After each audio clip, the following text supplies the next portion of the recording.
El Señor esté con ustedes. Y con tu espíritu. Del Santo Evangelio de nuestro Señor Jesucristo según San Juan. En aquel tiempo Jesús atravesó el mar de Galilea, llamado Tiberíades. Lo seguía una gran multitud, al ver los signos que hacía sanando a los enfermos. Jesús subió a la montaña y se sentó allí con sus discípulos. Se acercaba la Pascua, la fiesta de los judíos. Al levantar los ojos, Jesús vio una gran multitud que acudía a él y dijo a Felipe: ¿dónde compraremos pan para darles de comer? Él decía esto para ponerlo a prueba porque sabía bien lo que iba a hacer. Felipe le respondió: 200 denarios no bastarían para que cada uno pudiera comer un pedazo de pan. Uno de sus discípulos, Andrés, el hermano de Simón, le dijo: aquí hay un niño que tiene 5 panes de cebada y 2 pescados. Pero, ¿qué es esto para tanta gente? Jesús le respondió: háganlos sentar. Había mucho pasto en ese lugar. Todos se sentaron y eran unos 5.000 hombres. Jesús tomó los panes, dio gracias, los distribuyó a los que estaban sentados, y lo mismo hizo con los pescados, dándoles todo lo que quisieran. Cuando todos quedaron satisfechos, Jesús dijo a sus discípulos: recojan los pedazos que sobran para que no se pierda nada. Los recogieron y llenaron 12 canastos con los pedazos que sobraban de los 5 panes de cebada. Al ver el signo que Jesús acababa de hacer, la gente decía: este es verdaderamente el profeta que debía venir al mundo. Jesús, sabiendo que querían apoderarse de él para hacerlo rey, se retiró otra vez solo a la montaña. Palabra del Señor. Gloria a ti, Señor Jesús. Como les decía el otro día, durante este tiempo vamos a ver diferentes milagros que ha hecho el Señor.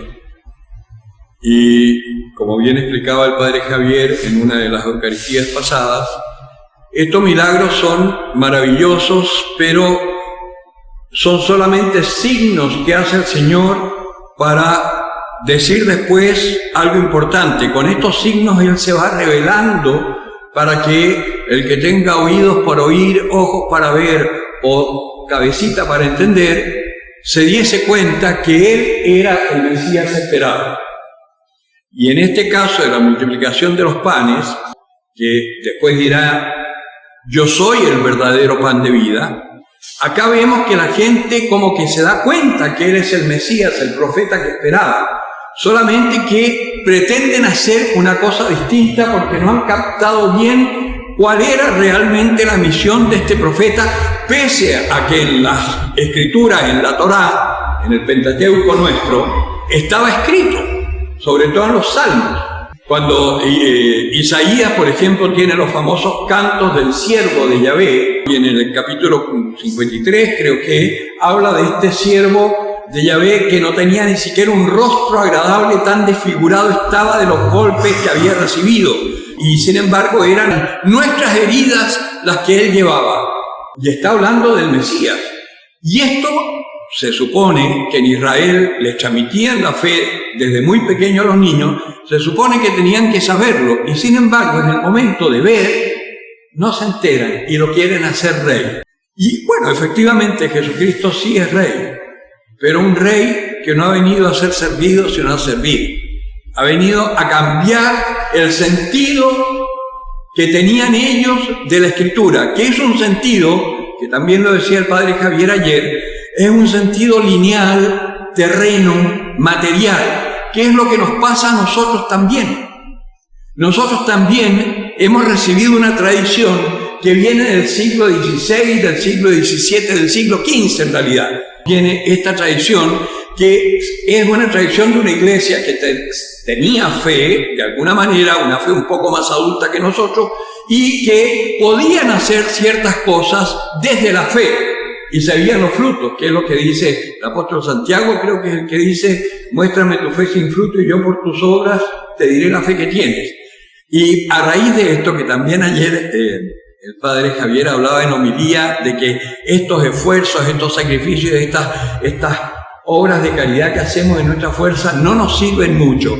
Recibió, ¿cuántos fueron? Como 18, comentábamos, 14 WhatsApp de gente que se cuestionaba, porque entonces quiere decir que todo lo que yo he hecho no sirve, quiere decir que mis sacrificios no sirven. Primero, que nos alegraba mucho que hayan recibido esos WhatsApp, porque significa que, y me imagino que será gracias a la pandemia, porque antes nunca nadie había legado de las homilías.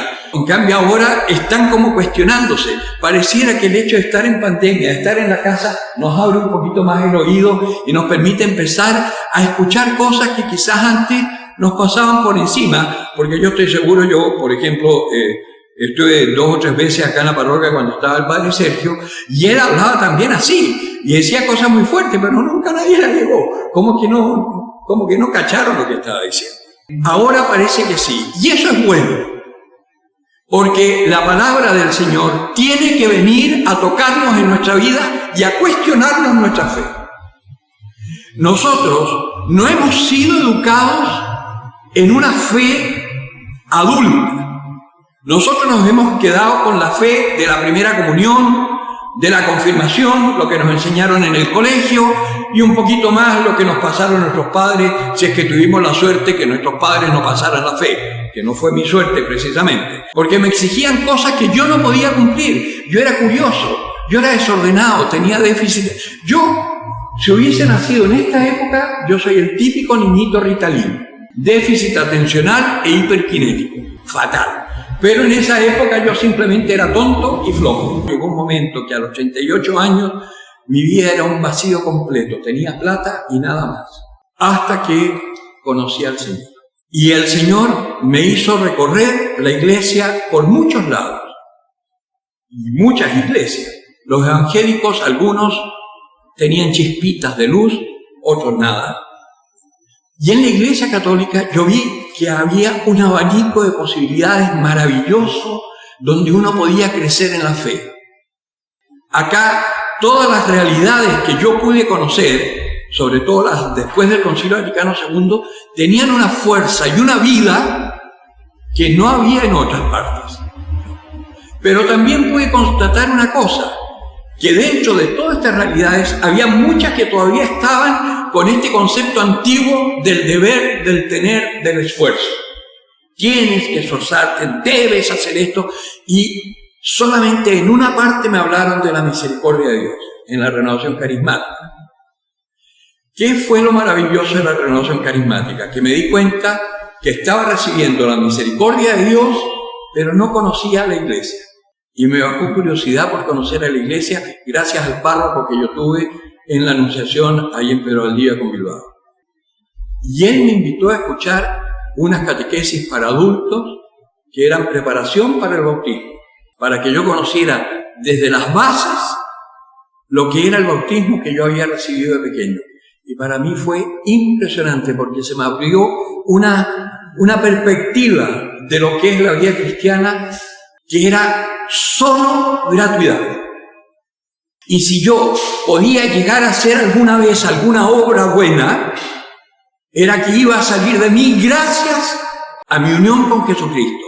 Porque si estoy en Él, lo que sale es muy bueno, pero no es mío. Pues bien, ¿cómo vamos a hacer obras? De estas obras que dice Santiago, muéstrame tus obras y por tus obras yo te diré cuál es tu fe. Cuando nos dejemos guiar por el Señor. Hay una palabra que es muy fuerte, que está en el Evangelio de Mateo, creo que yo soy re malo para las citas y esas cosas, pero que dice, muchos vendrán un día y golpearán y dirán, Señor, Señor, déjame entrar. Y yo les diré, no os conozco. Pero Señor, si evangelizamos, expulsamos demonios en tu nombre, no, yo digo, fuimos catequistas, fuimos lectores en la parroquia, no os conozco. ¿Y por qué dice eso el Señor? Porque no hemos hecho su voluntad, sino la nuestra. Pero ¿cómo vamos a saber cuál es la voluntad de Dios si nadie nos educa para entenderla? La palabra de Dios tiene una clave que la iglesia te tiene que enseñar a usarla. Porque la palabra de Dios, que no es palabra humana, que es el gran error de la Biblia latinoamericana, que ha reducido el idioma sagrado de Dios, de la revelación, lo ha reducido a una cosa solamente humana de tipo social. La palabra de Dios es tan extraordinaria que a cada uno de nosotros nos habla de una forma diferente. La misma palabra de Dios nos habla de forma diferente. Y quizás a mí me dice que yo tengo que vivir consagrado a Él en celibato, pero aquí te dice que ames a tu marido, que es el que Dios quiso que tú tuvieras. Y en este momento tú estás luchando en contra de eso porque te hartaste de él, y resulta que el Señor lo único que quiere es que tú, cediendo al Señor, dejes que te transforme de tal manera que de ti salga un amor que no es tuyo, que es del Señor, y tu vida se vuelve una plenitud total y absoluta, por pura gracia de Dios. Esas son las obras. Y nosotros tenemos acá una obra fundamental que hacer, que es alimentar con el pan de la palabra a todos los que hoy en el mundo están hambrientos de vida, porque están engañados con las ideologías imperantes.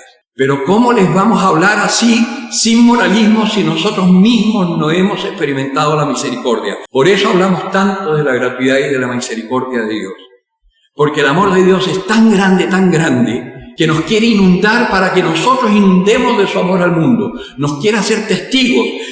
Yo los invito a reflexionar. El día de la persecución, ¿cómo voy a estar yo?